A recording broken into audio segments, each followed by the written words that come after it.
Vicki Norris, organizing expert of restoring order.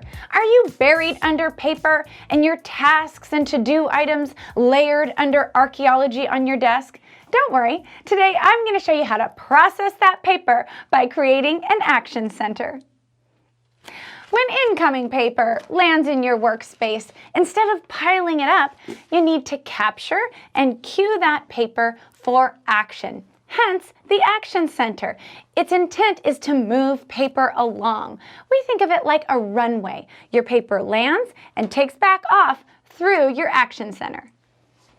Of all the paper that hits your workspace, we now need to identify what is the actionable paper that we'll be using in our processing system. These are your to-dos, like invitations to reply to, calls to make, things you need to read through, that quick onesie-twosie, hot, immediate paperwork. This is different from other kinds of paper. A project is something that is short-term. There's multiple pieces of paper, multiple steps. This is a home improvement project. This is an employee file. This is permanent paper. This goes below ground in a file drawer.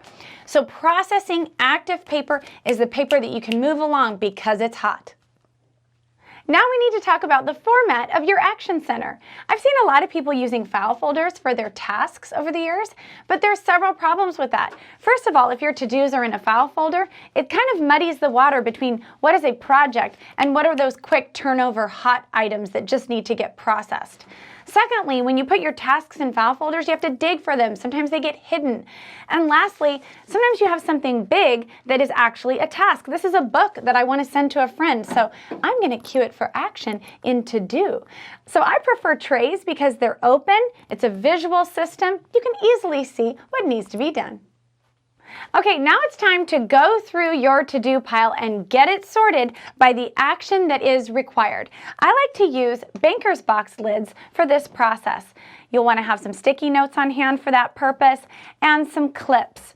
So now you're just going to go through your paper and you're going to sort it by items that you need to do or you need to pay, phone calls you need to make. So as you go through this organic process, you are going to discover your unique kinds of action that are required. Once all of your actionable paper is sorted by type, now you can label your action center with the action needed. I like to use imperative verbs, like to read, to pay, to call, to file. This way it makes it very clear what needs to happen to that incoming paper. Now that your workspace is clear of your to-do pile and all of your paper is queued for action, now the rubber meets the road. I recommend that you get out your calendar and you actually schedule daily processing time, especially at first, to keep that paper moving so that you can ensure your action center will be successful long term.